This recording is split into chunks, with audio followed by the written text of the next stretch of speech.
로마서 11장 36절 합독합니다. 이는 만물이 주에게서 나오고 주로 말미암고 주에게로 돌아감이라. 그에게 영광이 세세에 있을지어다. 아멘. 다 모여 주의를 통해서 우리 전체 사랑하고 존경하는 연정 가족 모두가 공감할 수 있고 고민하는 주제를 가지고 오늘 설교의 제목을 잡았습니다.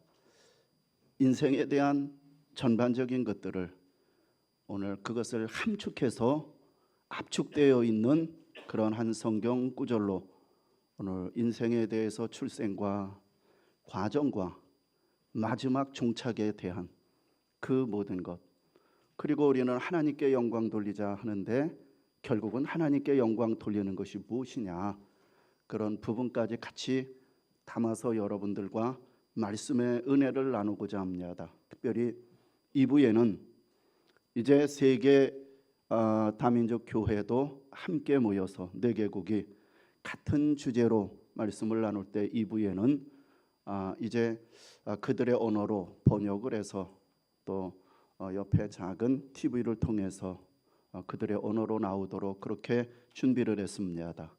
자, 오늘의 전체적인 내용이 함축되어 있고 여러분들과 함께 나누고 싶은 주제입니다. 여러분들이 한번 읽어주십시오. 시작. 다 화면에 보여주고 뻔히 아는 것을 왜 읽으라고 그랬겠습니까? 이렇게 보이십니까? 인생의 주어는 하나님이다. 이 내용입니다. 우리 인생의 주인이 누구냐? 우리의 인생의 주어, 그것이 무엇이냐? 라는 그러한 주제입니다. 사람은 누구나 한 번쯤 이런 질문을 합니다. 인생은 어디서 와서 어디로 가느냐? 바쁘게 살아갈 때는 이 질문에 대해서 그냥 잊고 지낼 수 있습니다. 그런데 어느 날 문득 우리 마음에 이 질문이 우리 마음을 두들깁니다. 어떤 때냐? 병원에서 진료를 받고 뜻밖의 말을 들을 때가 있습니다. 그리고 나름대로는 열심히 살아왔는데 하는 일마다 잘 되지 않을 때가 있습니다. 이럴 때 문득 이런 생각이 듭니다. 내 인생은 도대체 어디서 와서 어디로 가느냐? 이 질문에 대한 성경의 대답이 바로 오늘 본문입니다. 이는 만물이 주에게서 나오고 주로 말미암고 주에게로 돌아감이라. 이 한 절 안에 인생의 시작이 들어 있습니다. 인생에 살아가는 과정이 들어 있습니다. 그리고 인생의 마지막이 들어 있습니다. 우리는 하나님께로부터 왔습니다. 우리는 하나님으로 말미암아 살고 있습니다. 결국 하나님께로 돌아갑니다. 그래서 사람이 죽으면 뭐라고 말합니까? 죽었다라고 말합니까? 돌아가셨다라고 말합니까? 돌아가셨다. 그래서 말하는 것입니다. 자, 이 말씀을 통해서 내 인생이 다시 해석되고 내 인생 중에 오늘도 다시 하나님께 붙들리고 그리고 마지막 목적지가 다시 분명해지는 그런 은혜가 여러분들에게 함께 있어지기를 소망합니다. 자, 첫 번째, 인생은 하나님께로부터 왔다. 인생의 출발 얘기하고 싶습니다. 인생의 시작을 얘기하는 것입니다. 인생의 기원을 얘기하는 것입니다. 만물이 주에게서 왔다. 만물은 모든 것을 말하지 않습니까? 그 안에 우리의 인생도 포함하는 것 아니겠습니까? 내 인생의 시작은 하나님입니다. 창세기 1장 27절을 보면은 이렇게 말하고 있습니다. 하나님이 자기 형상 곧 하나님의 형상대로 사람을 창조하시되 남자와 여자를 창조하셨다. 이 말씀은 바로 사람의 시작이 우연이 아니라는 것을 보여주고 있습니다. 하나님이 친히 지으신 존재입니다. 그런데 아주 우리 인간이 고귀하고 값진 이야기를 하고 있습니다. 그런데 하나님이 사람을 그냥 만드셨다라고 하지 않습니다. 하나님의 형상대로 지으셨다. 참 이 말은 정말 놀라운 말씀입니다. 여러분, 하나님의 형상이라는 이 말은 하나님과 똑같이 생겼다는 뜻이 아닙니다. 하나님은 영이시기 때문에 외모나 모양을 말하는 것이 아닙니다. 이 하나님의 형상이라는 것은 사람 안에 하나님의 이미지, 즉 하나님의 속성이 있지 않습니까?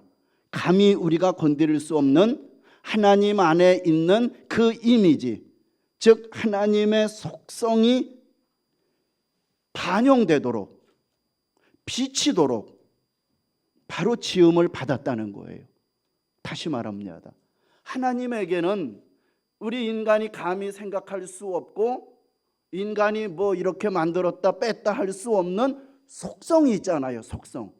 그 이미지를 얘기합니다. 그 이미지, 그것이 반영이 되도록 지었다는 거예요. 하나님이 가지고 있는 그 속성, 그것이 우리에게 비치도록 그것이 하나님의 형상, 지음을 받았는데, 예를 들면은 하나님의 속성 중에 사랑이 있고 거룩이 있고 진실함이 있고 도덕이 있고 영성이 있고 지정의 지성과 감성과 의지 같은 것들이 여기에 포함되어 있는 거예요. 물론 인간이 하나님과 똑같은 존재라는 뜻은 절대 아닙니다. 하나님은 창조주고 우리는 피조물입니다. 그러나 하나님께서 사람을 지으실 때에 하나님의 속성을 어느 정도 반영할 수 있는 존재로 만들었다는 거예요. 하나님이 그렇게 사람을 지으셨기 때문에 사람이 하나님을 찾는 것이고 하나님을 아는 것이고 하나님을 예배할 수 있는 것이고 하나님께 반응할 수 있는 존재가 된 것입니다. 그러므로 하나님의 형상대로 지음받았다는 것은 그만큼 사람이 존귀하게 지음을 받았다는 뜻이고 동시에 하나님을 닮아 살아야 한다는 뜻이기도 한 것입니다.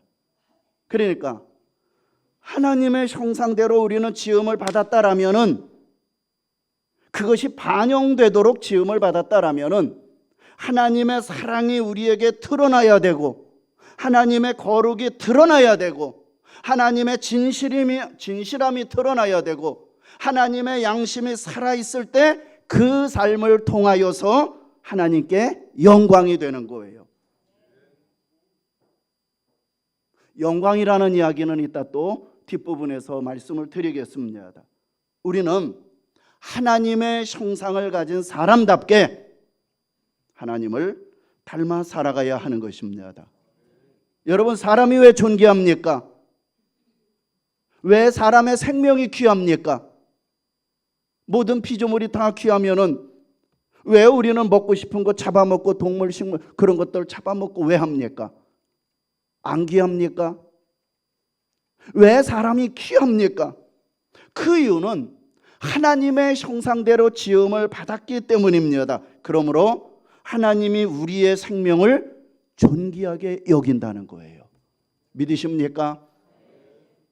그러면은 내 생명만 귀한 것이 아니라 내 인격만 귀한 것이 아니라 여기 있는 모든 분들의 다 인격과 생명이 존귀한 거예요.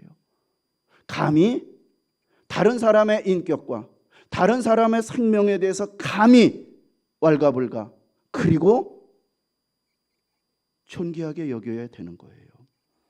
창세기 2장 7절을 보면은 인간 창조에 대해서 더 자세하게 이렇게 말합니다. 이 말씀에는 인간에 대한 두 가지 진리가 함께 들어 있습니다. 하나는 사람은 흙으로 지음을 받았다는 거죠. 우리는 그만큼 연약한 존재라는 거예요. 조금만 아파도 힘들잖아요.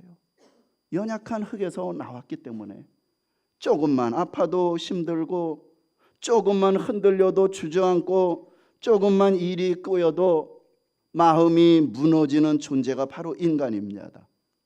그런데 그 연약한 흙과 같은 거기에 하나님이 생기를 코에 불어 넣으셨습니다. 그런데 하나님의 생기가 들어갈 때 비로소 사람이 되었습니다. 이것은 단순한 육체만이 아니라 하나님이 주신 생명으로 살아가는 존재라는 뜻입니다. 흙으로 사람을 빚어 만들었을 때 사람이 완성되지 않았어요. 거기에 하나님의 숨결이 들어갈 때 비로소 생명이 되었다 그랬습니다.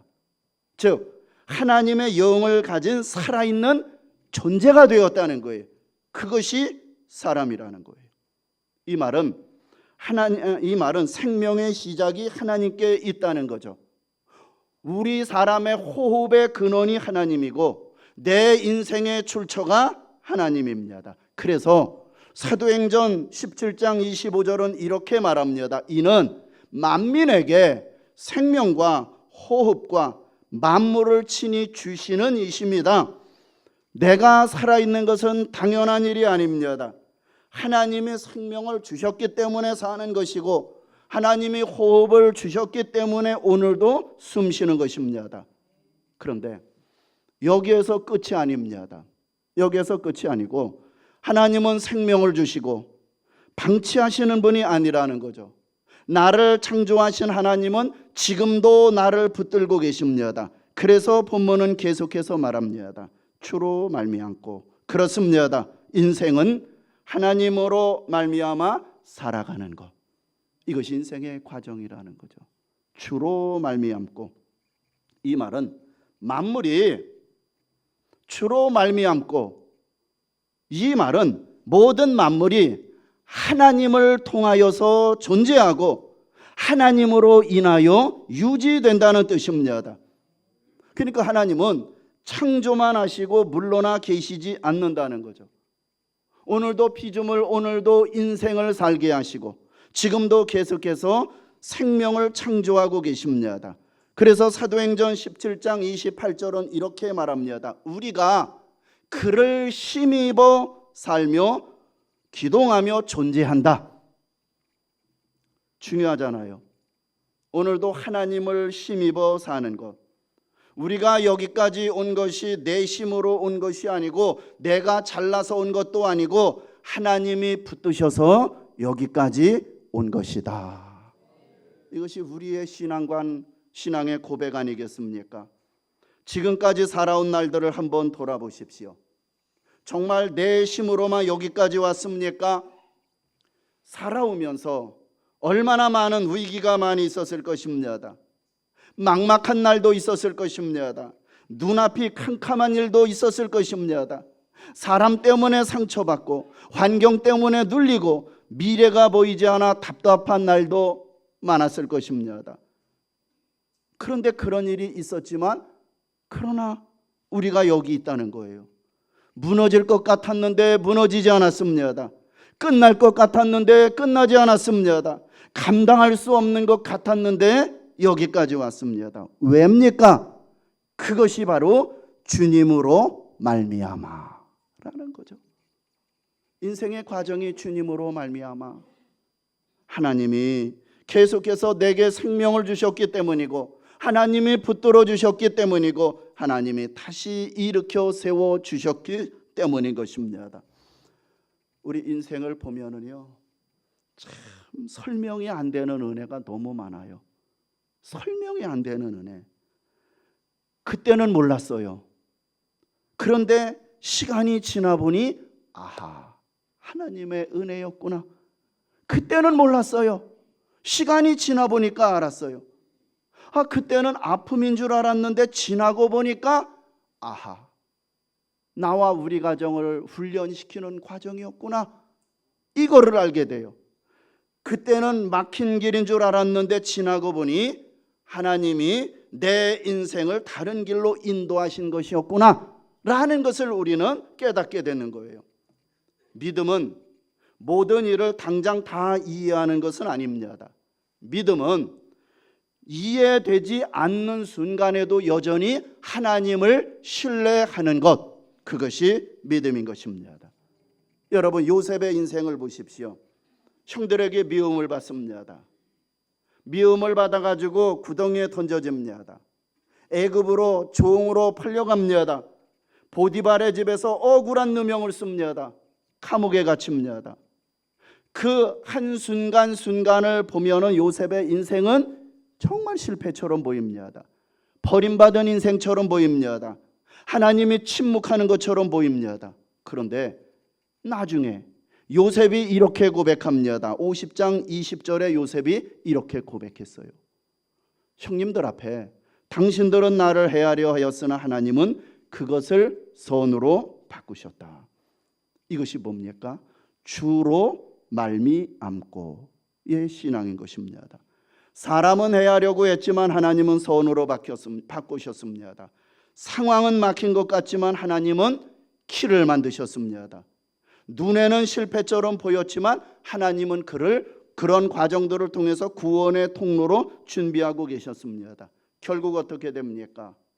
그 당시에 많은 사람들, 그리고 애굽에 있는 사람들, 그리고 이스라엘의 그러한 사람들, 결국 만인을 구원하기 위한 하나님의 섭리 가운데 요셉을 사용하셨잖아요. 오늘 여러분의 삶에도 이런 시간이 있을 수 있습니다. 믿음으로 살려고 하는데 더 어려워질 수 있습니다. 정직하게 살아보려고 하는데 더 손해보는 것 같을 수 있습니다. 하나님께 순종했는데 길이 막히는 것처럼 보일 수 있습니다. 그러나 낙심하지 마십시오. 만물이 주로 말미암습니다. 내 인생도 주로 말미암습니다. 내 가정도 주로 말미암습니다. 그러므로 여러분들의 무거운 짐을 주님께 맡기십시오. 내가 다 해결하려고 하지 마십시오. 내가 다 책임지려고 하지 마십시오. 내가 다 붙들려고 하지 마십시오. 우리는 연약합니다. 그러나 주님은 전능하십니다. 우리는 흔들립니다. 그러나 주님은 변하지 않습니다. 우리는 앞을 다 알 수 없습니다. 그러나 주님은 처음과 끝을 아시고 주님은 천지를 창조하신 창조주이십니다. 그러므로 오늘도 주님으로 말미암아 이 신앙으로, 이 믿음으로 살아가시기를 바랍니다. 그런데 하나님이 우리를 만드시고 우리를 붙들고 계신다는 사실에서 끝나지 않아요. 우리의 삶의 방향은 마지막을 향하여 걸어가고 있다는 거죠. 우리의 인생은 결국은 어디론지 달려가고 있습니다. 본문은 계속해서 말합니다. 주께로 돌아갑니다. 그렇습니다. 우리의 인생은 하나님께로 돌아가는 것. 인생의 목적지에 대해서 말씀드리고 싶습니다. 인생의 시작이 하나님께 있고 과정도 하나님으로 말미암는다라면은 목적지도 하나님께 있는 것입니다. 우리의 인생은 멈춰서 있는 것 같지만 멈춰 있지 않습니다. 늘 어디론가 가고 있다는 거예요. 젊은 날도 지나갑니다. 건강한 날도 지나갑니다. 웃던 날도 지나가고 울던 날도 지나갑니다. 좋은 날도 지나가고 슬픈 날도 지나갑니다. 그렇게 우리 인생은 한 걸음 한 걸음 마지막을 향하여 가고 있는 것입니다.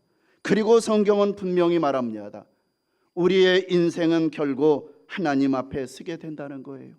시브리서 9장 27절에 한 번 죽는 것은 사람에게 정하신 것이요 그 이후에는 하나님 앞에 심판이 있다라고 말합니다.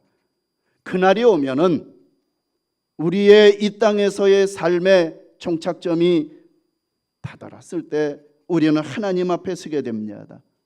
여러분 그때 무엇을 남기게 되겠습니까? 무엇을 위해서 살았다고 말할 수 있겠습니까? 돈도 지나요. 그까지 명예도 지나요. 사람의 칭찬도 지나갑니다. 내 이름을 알아주던 사람들의 기억도 언젠가는 희미해집니다. 그러나 주님을 위하여 흘린 눈물은 헛되지 않습니다. 하나님의 거룩함, 하나님이 주인 되는 하나님의 집인 교회를 위한 헌신은 헛되지 않습니다. 말씀 붙들고 견딘 믿음은 헛되지 않는다는 거예요. 하나님 앞에서 일평생 신앙 안에서 정직하게 살았던 삶은 헛되지 않습니다. 사람은 몰라도 하나님은 아십니다. 세상은 잊어버려도 하나님은 기억하십니다. 하나님의 영광을 위하여 산 인생은 결코 헛되지 않는다는 거예요. 주를 위한 우리의 헌신과 우리의 섬김, 이 땅에서 헛된 것으로 보일지는 모르겠지만 그 모든 것들 저 하늘에서 마지막 하나님 앞에 섰을 때에 하나님께서 상급으로 주신다는 사실입니다. 그래서 오늘 본문은 마지막에 이렇게 끝이 나고 있는 거예요. 그에게 영광이 세세에 있을지어다. 인생의 목적이라는 거예요. 왜 사느냐? 왜 사느냐? 하나님께 영광 돌리기 위해서. 우리의 삶의 목표가 무엇이냐? 하나님께 영광 돌리는 삶. 웨스트민스터 신앙고백서 우리 장로교의 교리문답 첫 번째가 하나님이 사람을 지으신 목적이 무엇입니까? 물음인데 그 대답은 하나님을 영화롭게 하고 영원토록 그를 즐거워하는 것이다 라고 말했습니다. 우리 사람 인생의 존재 목적은 오직 하나님께 영광 돌리는 데 있습니다. 자, 질문하겠습니다. 하나님께 영광 돌린다는 말이 뭐겠습니까? 박수 칩니까? 박수도 맞겠죠. 손 들고 높입니까? 맞겠죠. 하나님께 영광 돌린다는 것은 아까 제가 서론에 얘기했잖아요. 우리의 돼지와 개와 닭과 여러 가지 것들이 하나님께 영광을 돌립니까? 상관없어요. 무슨 영광을 돌립니까? 그러면은 하나님께 영광을 돌린다는 것은 무슨 얘기입니까? 아까 제가 서론적으로 인간을 만들 때 존귀하게 왜 존귀하다 그랬습니까? 하나님의 형상.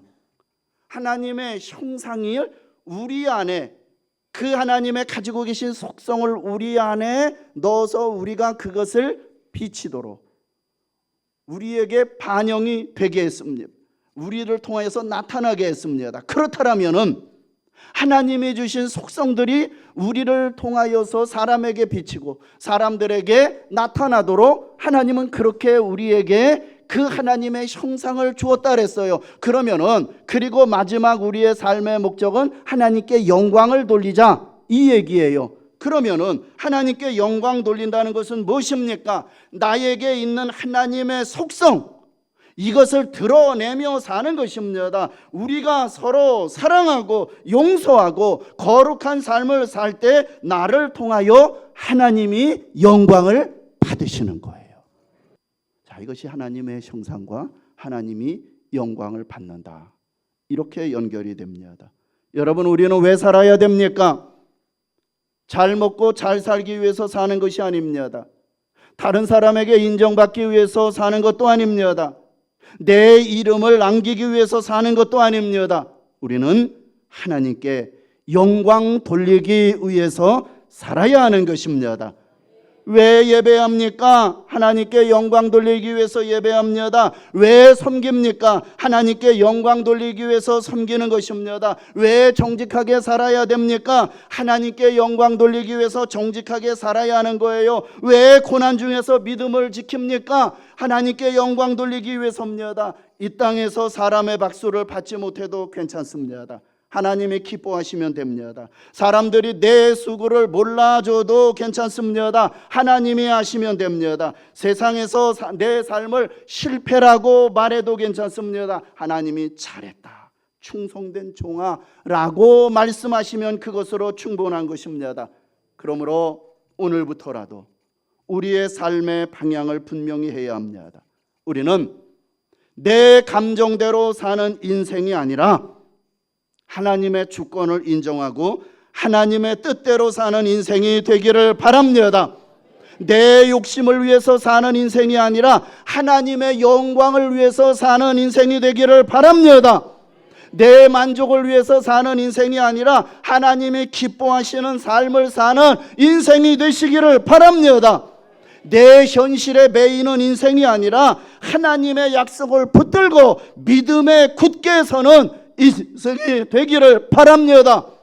내 이름을 남기려는 인생이 아니라 오직 주님만, 주님의 이름만 높이며 살아가는 인생, 내 연약함에 주저앉는 인생이 아니라 오늘도 하나님의 능력을 의지하여 다시 일어나는 인생이 되시기를 바랍니다. 오늘 이곳에 하나님과 우리의 소중한 사람들과 더불어서 함께 삶을 나누고 함께 교제하고 함께 예배하기 위해서 참여하신 우리 존경하는 연정 가족 여러분, 내 인생의 주인은 내가 아닙니다. 하나님이십니다. 내 인생의 해답은 내 생각이 아닙니다. 하나님이십니다. 내 인생의 소망은 세상이 아닙니다. 하나님 나라입니다. 내 인생의 미래는 우연이 아닙니다. 하나님의 섭리 안에 있습니다. 내 인생의 승리는 내 능력이 아닙니다. 하나님께 있는 것입니다. 인생의 시작도 하나님이셨고, 인생의 과정도 하나님이셨고, 인생의 마지막도 하나님이십니다. 여러분의 신앙이 흔들리지 마십시오. 두려움에 붙잡혀 살지 마십시오. 우리를 이 땅에 보낸 분도 하나님이시고, 그리고 지금의 삶을 붙드시는 분도 하나님이시고, 마침내 영광 가운데 이끄실 분도 하나님이십니다. 그러므로 사람 보지 말고 하나님을 바라보십시오. 환경 보지 말고 하나님을 붙드십시오. 내심 의지하지 말고 전능하신 하나님을 의지하십시오. 바라기는 남은 생에 하나님 붙들고 사시기를 바랍니다. 하나님 의지하며 사시기를 바랍니다. 하나님께 영광 돌리며 사시기를 바랍니다. 이것이 로마서 11장 36절을 사는 인생입니다. 다 같이 읽고 마치겠습니다. 시작. 이는 만물이 주에게서 나오고 주로 말미암고 주에게로 돌아감이라. 그에게 영광이 세세히 있을지어다. 아멘. 여러분의 남은 생에 이 고백으로 채워지기를 주의 이름으로 축원합니다. 아멘.